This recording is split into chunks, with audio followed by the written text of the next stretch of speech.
Sean bienvenidos un martes más al Día News, el espacio audiovisual de su periódico El Día de Segovia, sábados y domingos en los kioscos y todos los martes aquí en su casa, en la 8 de Segovia. Buenas noches, Aurelio. Hola, muy buenas noches, bienvenidos a esta revista audiovisual del Día de Segovia. En el número 50 nos quedan 2 semanas para cumplir los 52 números y para cumplir, por supuesto, el año desde que llegamos a los kioscos con el Día de Segovia y con una oferta editorial bueno, pues muy sugestiva. Por 2 euros pueden comprar ustedes, o bien los sábados o bien los domingos, un periódico semanal en el cual además le acompaña la revista 10 minutos y la revista semanal Magazine. Esa es una oferta editorial importante y también la oferta informativa, que decir, porque yo creo que la calidad se demuestra leyendo las informaciones y los reportajes del Día de Segovia todas las semanas. Pues vamos a seguir hablando de algunos de los temas. Como bien decía, el 17 de abril cumpliremos nuestro primer año y lo haremos pues con el número prácticamente ya del 53, recién salido ese fin de semana. Vamos a ver en primer lugar la portada del último periódico del Día de Segovia, en el que destacábamos en titular pues el tema de las inmobiliarias. Afloran las inmobiliarias en Segovia al repuntar las ventas, y es que se calcula que había 70 negocios, de repente se ha pasado a 15 y ahora ya estamos en el doble, estamos en 30, y también hay que decir que los pisos han caído a su nivel más bajo desde el año 2001, y también se daban algunos datos en un reportaje de nuestro compañero David Aso de 1.496 compraventas en Segovia en 2016 y 242 locales con actividades en el año 2016. Vamos a ir viendo ese reportaje también, que era el tema del día, como les decía, en el último número del Día de Segovia, dándoles la información que un poco les he ido comentando ahora. Y es que las inmobiliarias, bueno, por lo menos remontan el vuelo, y es que también es un indicador importante, ¿no?, de cómo está la economía de un país, en este caso de una ciudad. Bueno, en todo caso es un indicador.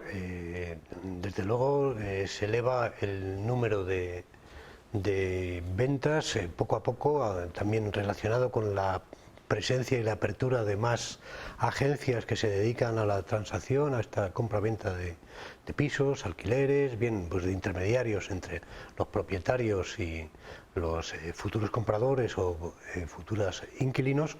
Y bueno, pues sí que es un signo de cierto movimiento en el sector, muy lento, sí que es cierto, pero es un indicativo económico del crecimiento de la economía, es posible, con mucha lentitud. Será el tema del día de este último número del Día de Segovia, pero también lo podía haber sido el tema del agua. La semana pasada se celebraba el Día del Agua, recibíamos la visita de la ministra de Agricultura, Isabel García Tejerina, y es que el tema de las presas pues va a seguir dando que hablar. La semana pasada escuchábamos a Clara Luquero, alcaldesa de Segovia, muy enfadada, y creo que sus preocupaciones pues van a continuar durante unas semanas. Bueno, yo creo que la alcaldesa pues tuvo lógicamente su postura, la posición del gobierno municipal, y abrió el debate, que sin duda es necesario, porque la Confederación Hidrográfica del Duero, en una entrevista que nos concedía al día el presidente de este organismo, pues lo dice bien claro: antes de 2020 posiblemente tiene que estar realizada esta obra. Hay 3 opciones, digamos, que están sobre el tapete, pero yo creo que en la idea tanto del Ministerio como de la Confederación Hidrográfica del Duero, la idea que prevalece es la idea del río Ciguiñuela, que tiene sus pros y sus contras. En una de las páginas del día explicábamos las 3 opciones, con su volumen de agua almacenada, con el presupuesto, con también otros datos de interés para poder establecer una comparativa, sus fortalezas, sus debilidades, sobre todo en un ánimo de explicar al lector, bueno, pues cuáles son los pros y los contras de cada una de estas alternativas. En el ámbito político, bueno, ha habido cierta, digamos, quisiera emplear la palabra exacta, cierta opacidad. Es decir, bueno, nosotros, decía el gobierno, defenderemos la presa del Ciguiñuela, pero está el debate abierto. Yo creo en este momento que las opciones solo es una, y es la presa del Ciguiñuela. el debate de Puente Alta se anula enseguida porque argumentan que existen problemas de carácter medioambiental. También dicen que para una inversión como la del Ciguiñuela, es decir, más o menos son en torno a 46 millones, 43 millones, en fin, que por esa diferencia merece más la pena almacenar 10 veces más de agua, en este caso en la presa del Ciguiñuela, y bueno, pues también está la presa del Tejo, que yo la descartaría totalmente, y que aquí hay una paradoja política de esto que se descubre cuando en el año 2011 el gobierno socialista, que es quien reivindica en este momento esta presa para unirla a la red de embalses y abastecer aproximadamente al 70% de la población de Segovia, unos 120.000 personas. Bueno, pues en época del gobierno de José Luis Rodríguez Zapatero se declaró el impacto negativo, impacto medioambiental, y entonces el Partido Popular inició una batería de acciones y proposiciones no de ley en las Cortes de Castilla y León y en otros ámbitos, porque defendía a ultranza el recrecimiento de la presa del Tejo en el Espinar, y es ahora justamente el Partido Popular el que está diciendo que no, que no va a realizar esa obra de recrecimiento, y que bueno, que ya verá si realiza y acomete obras para que las fugas de más de 35 litros por segundo que tiene la presa del Tejo en el Espinar se arreglan de alguna manera, porque en todo caso el agua que se pierde va a la red de abastecimiento. Bueno, entre todo esto, entre toda esta maraña, yo creo que la opción de la presa del Ciguiñuela es la que en este momento defiende más el gobierno, aunque de forma no directa, y consideramos preciso que continúe el debate para de una vez, también escuchando argumentos técnicos, llegar a una opción y que se construya esa obra que es necesaria no solo para la capital, sino también para numerosos pueblos de la provincia. Pues de ello hablaba, como decía anteriormente, la ministra Isabel García Tejerina en esa visita a Balsaín, conmemorando el Día del Agua, también para otros motivos, pero evidentemente era un tema de actualidad y hacía esta reflexión.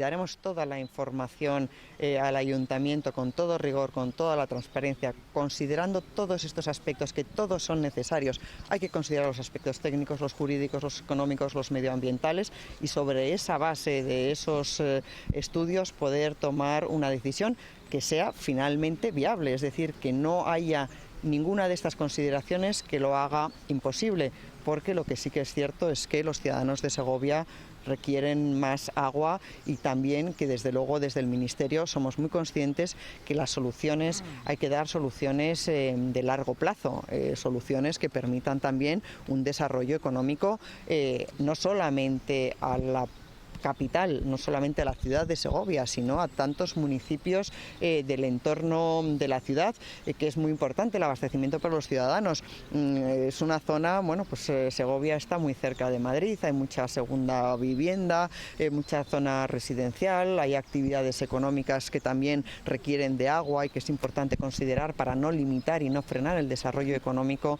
de la provincia de Segovia. Creo que todas esas consideraciones, el coste del agua para los ciudadanos, tienen que ser tenidas en cuenta, y la información que nosotros tenemos de las distintas alternativas la pondremos a disposición del ayuntamiento para que también bueno, pues tengan todos los elementos para que puedan formarse el mejor juicio. Además, esta comparecencia dejaba una anécdota que ha saltado a la esfera a nivel nacional. En ese momento, a nivel regional, pues tuvo un gran impacto. Dejaba alguna anécdota, por ejemplo, si la ministra no se mojó mucho en el tema del embalse del próximo embalse de Segovia, sí se mojó en el río, aunque provista de unas botas. Bueno, pues estuvo metida en el río Erelma durante esta visita, y también el consejero de Medio Ambiente, Suárez Quiñones, pues tenía que haber presentado un proyecto en el Parlamento Autonómico, y al llegar a la hora de llamarle para subir a la tribuna y presentarlo, no apareció, con unas protestas de la oposición terribles, Y bueno, pues él estaba en Segovia en ese momento y no parece que hubiera dicho nada de su ausencia. Y esas eran las anécdotas del día, en una jornada que empezó a nevar y bueno, pues ahí estuvimos aguantando un poquito en los pinares de Balsaín, que incluso en invierno y desde luego con nieve siempre son agradables. Se hablaba también de esa reserva natural del río Eresma y de otros temas en esa comparecencia de la ministra. La semana pasada también era una semana cargada de movilizaciones y sobre todo de cambios, porque ya han podido ver también los servicios informativos como UGT ya tiene secretario provincial, Manuel Sanz Prieto, y también había relevo en comisiones obreras con el joven Alex Blázquez, que asumía el poder, y nuestro compañero David Aso les juntaba a los dos para conocer un poco pues sus inquietudes y un poco en los temas que van a trabajar y sobre todo que van a estar mucho en la calle porque creen que tanto Segovia como España está en un momento vital, un momento de cambio y que tienen que desde la calle pues apoyar ciertas iniciativas. Sí, yo creo que dos son los mensajes que lanzan, además está destacado en los titulares. Dos son los mensajes que lanzan los nuevos dirigentes provinciales de los sindicatos mayoritarios, de comisiones y UGT, aunque hay que también reconocer en este caso que debido al tejido laboral en Segovia, también el sindicato CESIF de independientes y de funcionarios tiene un elevado número de militantes, pero en este caso comisiones y UGT han lanzado dos mensajes. Uno, su insistencia en la derogación de la reforma laboral y su insistencia también en estar presentes en la calle y en las empresas y en los centros de trabajo. Ese es el mensaje que lanzan al llegar al cargo de secretarios provinciales los dos responsables tanto de comisiones como de UGT. En primer lugar, estábamos viendo imágenes de ese Congreso de Comisiones celebrado la pasada semana y luego han podido ver las del Congreso de UGT. Vamos a comenzar en primer lugar a escuchar al secretario provincial de UGT, Manuel Sanz Prieto, hablando de algunas de esas peticiones que él lo hacía la semana pasada en una de las manifestaciones convocadas.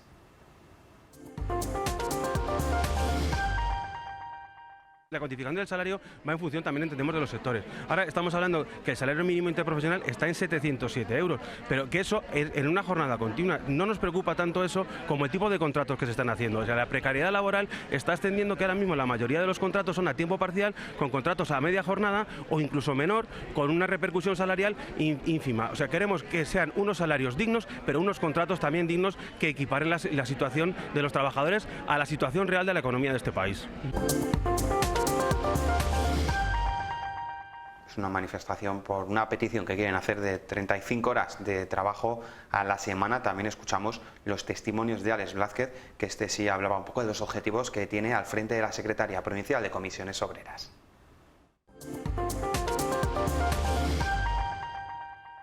Bueno, yo creo que la Secretaría General, el salto de la diferencia de edad es notable, ¿no? Pero claro, tampoco podemos por regenerar dejarnos atrás a gente que ha militado en el sindicato toda la vida y que ha dado su vida por el sindicato en otras situaciones, ¿no? Entonces, no queremos rechazar ese personal que ha estado dando su vida y tenemos que ser capaces de mezclar lo joven con lo nuevo, lo joven con lo viejo, hasta que seamos capaces de regenerar de una vez por todas el sindicato, ¿no? Convertirlo en algo más moderno, en una organización menos antigua, ¿no? Que parece que es la sensación que tiene. Tenemos que conseguir que la sociedad de Segovia entienda nuestro trabajo y nos apoye en la lucha diaria, ¿no? Los sindicalistas no seríamos nada sin la gente que tenemos detrás, es nuestra fuerza y tenemos que seguir trabajando con ellos para mejorar los derechos de todos los trabajadores y trabajadoras. Bueno, en afiliación me parece que comentó el otro día José Antonio que estábamos entre 3.500 y más o menos aproximadamente, y bueno, para ser Segovia está bien porque el tejido industrial es pequeño, pero bueno, queremos más y la gente tiene que entender que estar afiliado es importante para ellos, es una defensa de cualquier problema que les pueda surgir en su día a día en el trabajo, ¿no? ¿Una tarea más para esta nueva etapa? Una tarea más. Subir la afiliación. Sí, claro, es otro de los retos, ¿no? Mejorar en elecciones, mejorar en representatividad, en afiliados, va todo unido, ¿no? Va todo unido. Era una pequeña entrevista que hacía nuestra compañera Noelia Duque a Alex Blázquez en ese Congreso de Comisiones Obreras. Nosotros seguimos en el Día News a la vuelta de pausa.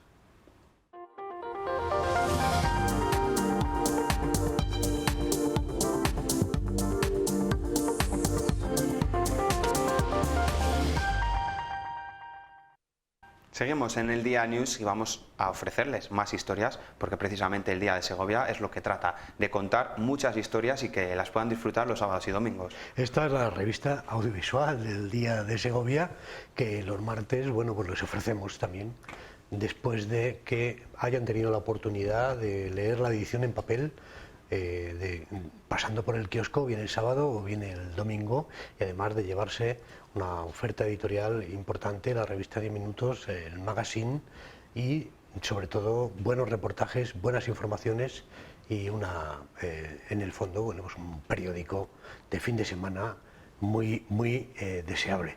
Se ha celebrado en Segovia este pasado fin de semana el 4º Congreso de Coaching de Castilla y León, y además tenía la oportunidad de charlar con la que es la presidenta de la Asociación de Coaching, Arantxa Santamaría.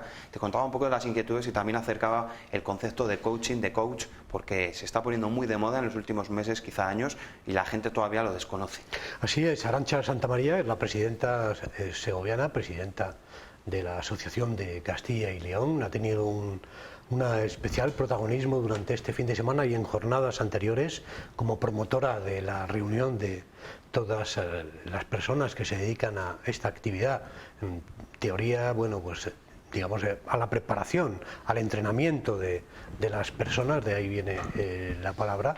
Bueno, pues ha sido un éxito el Congreso y sí que hemos querido explicar a nuestros lectores cuáles son los objetivos también de esta asociación, cuáles son los objetivos de los coaches y cuál es esta nueva, digamos, profesión que está emergiendo. En el fondo lo que tratan es de, bueno, pues obtener del potencial humano que logre esos objetivos que se proponen, y las personas, ayudarles a que logren sus objetivos, sacar todo el potencial que tienen y bueno, pues que al final triunfen en su actividad. Digamos que hay preparadores para todo, desde el punto de vista de la sanidad hasta de la gastronomía, por ejemplo, para saber controlar esos tiempos de estrés cuando todo el mundo llega a la misma hora a comer y en las cocinas hay un estrés grandísimo, y ha recibido curiosamente el nombre de coachinillo.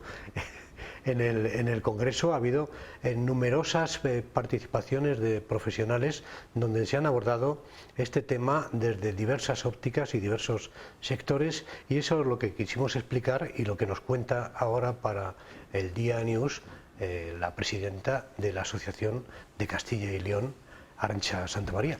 Pues eficiencia y capacidad pues son algunos de los objetivos que se quiere lograr con el coaching. Escuchamos ahora sí a Arantxa Santamaría. Lo que siempre decimos cuando trabajamos en el coaching, lo que hacemos es una invitación. Una invitación a que prueben lo que es, ¿no? Al final el coaching es sacar el máximo potencial de las personas para que lleguen a lograr sus objetivos y que consigan los resultados que se propongan. Entonces esto nunca se va a saber hasta que no se pruebe, con lo cual siempre invitamos a las personas a que lo prueben, Antes de que no existiera, es muy relativo, ¿no? Por ejemplo, en el mundo de la empresa, ¿no? Pues siempre había un consultor, un asesor, ¿no? De las empresas, pues que te apoyaba, ¿no? A lo que era la parte del equipo directivo o a lo que era el tema de mandos intermedios o a la motivación, pues sería como un asesor, un consultor. Lo que pasa es que el coach no asesora, o sea, es diferente en ese sentido, porque nosotros no recomendamos a los clientes qué es lo que tienen que hacer. Lo que hacemos es acompañar a ese cliente, ayudarle a que investigue dentro de sí cuáles son sus dificultades, cuáles son sus barreras, cómo él puede llegar a conseguir esos objetivos, ¿no? Y a lo mejor sería esa figura de asesor. Si nos lo lleváramos a lo mejor al mundo personal, ¿no? A lo que llamamos el coaching personal, a lo mejor esa figura caería, pues depende, ¿no? A lo mejor podría haber caído como en un psicólogo, o podría haber caído como también en un médico de cabecera, ¿no? También en ese sentido, ¿qué es lo que quieres hacer con tu salud? ¿Qué es lo que está pasando? ¿Cuál es tu motivación, ¿no? Pero está ahí en mitad de camino. No me gustaría decir a quién hemos sustituido, porque no hemos sustituido a nadie. Yo creo que hemos ocupado una necesidad que había antes y es ahí donde hemos entrado. No estamos en ese sentido, restando, quitando valor a otros profesionales, porque hacemos cosas diferentes de otros profesionales, que esto a veces ha sido alguna controversia, ¿no?, de si hay un intrusismo profesional en el mundo de la consultoría o si hay un intrusismo profesional en el mundo de los psicólogos. No, nosotros hacemos cosas diferentes y cubrimos otras necesidades, y evidentemente el profesional tiene que saber que cuando no está capacitado para abordar una serie de problemas, tiene que decir no puedo, y voy y te invito a que acudas a otro profesional, porque en este camino no te puedo acompañar.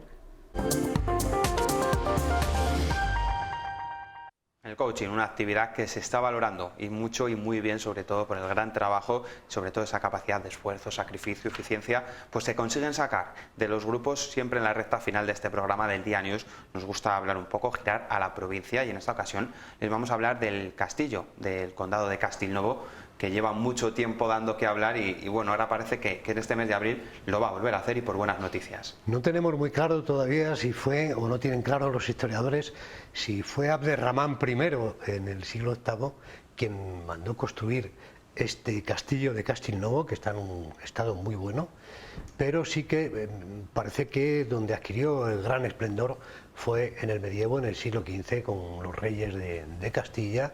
Y lo que tenemos claro, según los propietarios, es que no lo quieren vender, aunque todavía sigue apareciendo en algún portal de venta de inmuebles a un precio de 15 millones de euros. Parece que ni son 15 millones los que valen, parece ser que está tasado en algo más, pero no lo sabemos en cuánto está tasado. Pero lo que sí que deja claro la propiedad es que no lo quieren vender y que lo van a abrir en breve como un complejo hostelero.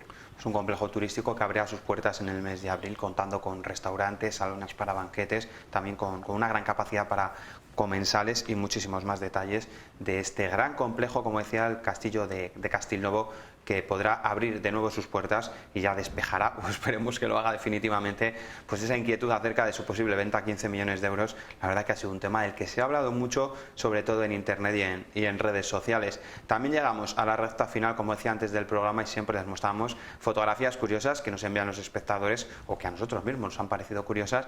Y en primer lugar vamos a ver una de la plaza de José Zorrilla, que hay una pequeña fuente, pero el otro día la ambulancia pues tuvo la necesidad de entrar y descuido de que había fuente, no fuente, bueno, entró por todo lo alto.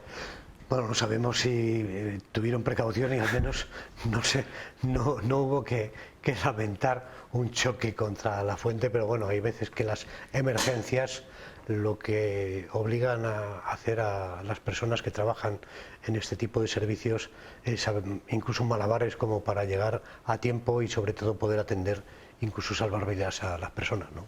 Pues la segunda imagen la he visto yo estos días atrás, me parecía muy curiosa porque ya la había visto en anteriores ocasiones. Son dos cabinas que están en la avenida del Acueducto con el monumento al fondo, pero por este lado, por ejemplo, no hay teléfonos, sí que puedo decir, y que al otro lado ambas tienen teléfonos. Serán dos de las cabinas que queden ya en Segovia y casi en la provincia, me atrevería a decir. Bueno, es curioso porque en otras ocasiones en el Día de Segovia hemos hablado de la cantidad de obstáculos que hay que permiten o que contaminan la visión de los monumentos, y en este caso también son estas dos cabinas que ustedes habrán podido comprobar que tapaban prácticamente la visión del acueducto.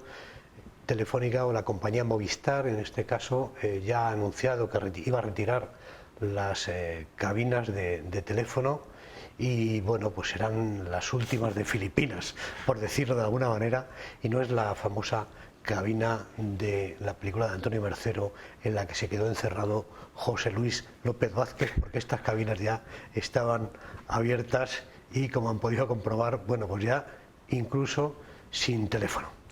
Pues también es nuestro último contenido, estas últimas de Filipinas, como así las hemos bautizado. Es el último que nos queda de ofrecer en este programa del Día News. Aurelio, una semana más, gracias por estar con nosotros, y la semana que viene seguimos comentando más temas. Pues una semana más. Esta semana cumplimos el número de portada, era el 50, y la semana próxima 51, y la siguiente ya el año en el que apareció en los kioscos el Día News, y seguirá apareciendo. Es el periódico semanal. En los kioscos se vende sábados y domingos, con una extraordinaria oferta editorial y una extraordinaria, inigualable, incomparable oferta periodística. Ya saben que donde haya una buena historia, ahí estará el Día de Segovia para contarla. Buenas noches.